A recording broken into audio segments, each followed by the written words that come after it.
Hello दोस्तों, आज हम बात करेंगे यदि किसी व्यक्ति को एलर्जिक राइनाइटिस है यानी एलर्जी की वजह से जुकाम होता है बार बार, तो वैसे व्यक्ति को क्या क्या चीज़ों का ध्यान रखना चाहिए, क्या इंपॉर्टेंट टिप्स है जिसका उसको फॉलो करना चाहिए एलर्जिक राइनाइटिस से रोकथाम करने के लिए या इससे बचने के लिए।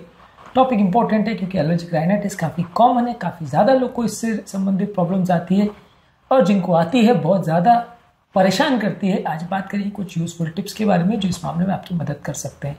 टॉपिक पर जाने से पहले जो लोग हमारे चैनल पर नए हैं, मैं रिक्वेस्ट करूंगा चैनल को सब्सक्राइब करें, वीडियोस को लाइक करें, शेयर करें, फॉलो करें, कमेंट करें, पूरा देखें। टॉपिक इंपॉर्टेंट है, इसे एंड तक देखिएगा। चलिए शुरू करते हैं।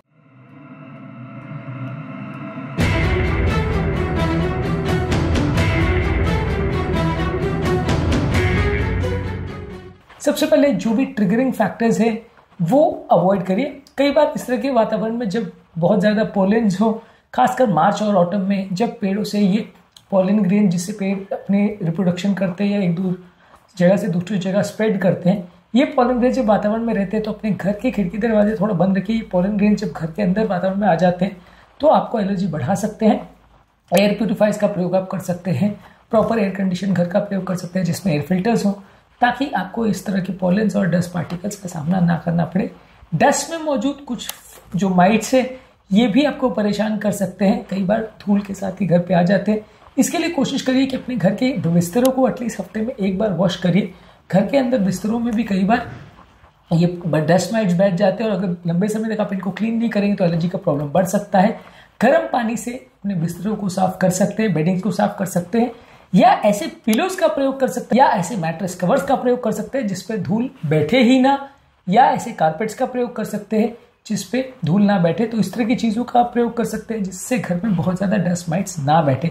जितना ज़्यादा घर में धूल होगा या माइट्स होगा उतना एलर्जी होगा। घर की साफ सफाई भी रेगुलर करिए। कई जगह पे जब हफ्तों तक, महीनों तक सफाई नहीं होती तो ये डस्ट पार्टिकल्स बैठ जाते हैं धीरे धीरे करके, और जब कभी भी ये धूल उड़ती है या हवा एक चलती है तो साथ में डस्ट पार्टिकल्स को थोड़ा उड़ा देती है, तो इससे उनको एलर्जी की प्रॉब्लम बढ़ जाती है। तो रेगुलर साफ सफाई करेंगे तो ये डस्ट पार्टिकल्स इतना कॉमनली बैठेंगे नहीं। और साफ सफाई मतलब एक डीप क्लीनिंग जैसा, जिसमें सारे घर के जो चीज़ें हैं उसको प्रॉपरली क्लीन किया जाए और सारे जो खिड़की दरवाजे उनको क्लीन किया जाए, सारी चीज़ों पर जिस पर धूल बैठ सकती है सबको क्लीन किया जाए, तो आपके लिए इफेक्टिव ज़्यादा होगा। यदि धूल घर पर ज़्यादा रहेगी तो आपको प्रॉब्लम ज़्यादा होगी। इसके अलावा आइडियल तो एक सिचुएशन है कि घर पर कोई पेट्स या जानवर नहीं होना चाहिए क्योंकि उनके बालों से कई बार प्रॉब्लम आ सकती है, या एटलीस्ट वो हो भी तो जिस व्यक्ति को एलर्जी का प्रॉब्लम है उसके संपर्क में नहीं आना चाहिए, उसके बेडरूम से दूर रहना चाहिए। उनको रेगुलरली क्लीन करिए, उनको प्रॉपरली बात करवाइए और कोशिश करिए कि घर पर हेपा फिल्टर वगैरह का प्रयोग करें ताकि इस तरह के पार्टिकुलेट मैटर घर के वातावरण में या एयर में ना रहें, और एटलीस्ट बाहर से भी किसी और जानवर के बाल या उनके ओवरऑल पार्टिकल्स जो है वो घर के अंदर ना आ जाए, क्योंकि इनसे भी काफ़ी लोग को एलर्जी होती है। इसके अलावा घर पर मौजूद फंगस या मोल्ड भी कई बार कर सकता है। घर में लीकेजेस नहीं होनी चाहिए।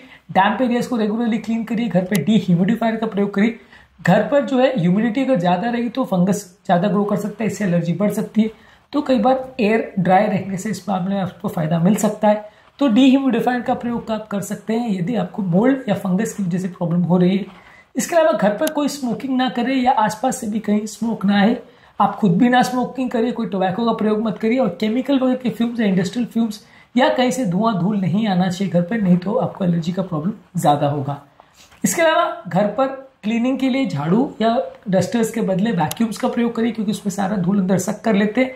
घर पर हेपा फिल्टर का प्रयोग करिए, ये भी कंपेरेटिवली थोड़ा चीज़ों को क्लीन रखने में मदद करते हैं।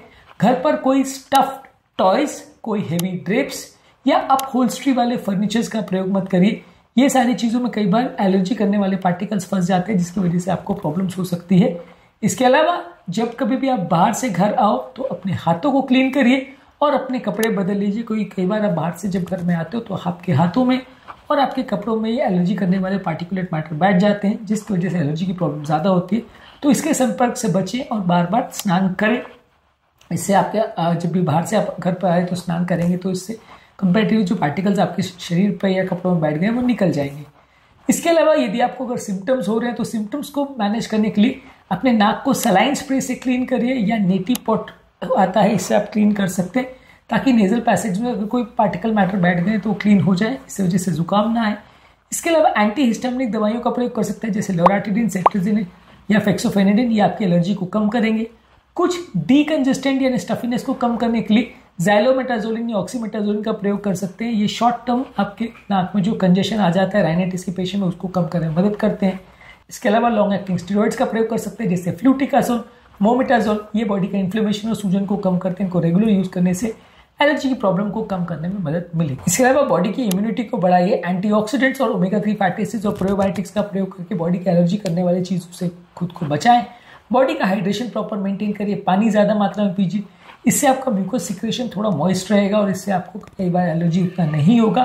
इसके अलावा रेगुलरली एक्सरसाइज करिए। इससे आपकी लंग फंक्शन और आपकी इम्यूनिटी बेटर रहेगी, आपका सर्कुलेशन बेटर रहेगा। जिन लोगों को मानसिक तनाव है उसको कम करने के लिए योगा, मेडिटेशन, प्राणायाम, डीप ब्रीदिंग एक्सरसाइज ये सारी चीजें कर सकते हैं। मेंटल स्ट्रेस लेवल्स कम होने से भी आपका एलर्जी थोड़ा कम हो जाएगा। इसके अलावा इम्यूनोथेरेपी आती है जो आपकी एलर्जेंस के प्रति सेंसिटिविटी को कम करता है, उसका प्रयोग कर सकते हैं। कुछ मेडिसिन है जैसे एंटीहिस्टामिनिक, ल्यूकोट्राइन इनहिबिटर्स या कुछ बायोलॉजिकल मेडिसिन होती है, इनका प्रयोग कर सकते हैं। ये आपकी एलर्जी को कम कर सकते हैं। और बेस्ट तो ये है कि ये सारी मेडिसिन का प्रयोग करने के लिए आप किसी एलर्जी स्पेशलिस्ट या किसी नाक कान गले के डॉक्टर से मिलिए, वो आपको गाइड करेंगे कैसे चीज़ों को मैनेज करना है। आज के टॉपिक में हमने बात करी यदि किसी व्यक्ति को एलर्जिक राइनाइटिस का प्रॉब्लम है तो क्या क्या चीज़ें उसकी करनी चाहिए, क्या क्या टिप्स उसको फॉलो करने चाहिए ताकि एलर्जी की प्रॉब्लम कम हो और इस तरह के उसको इश्यूज ज़्यादा ना आए और उसकी प्रॉब्लम्स कुछ हद तक कम हो जाए। ज़्यादातर एलर्जन से खुद को बचाना और उसके एक्सपोजर्स को अवॉइड करना, घर को क्लीन रखना, ये सारी चीज़ें ज़्यादा इंपॉर्टेंट है।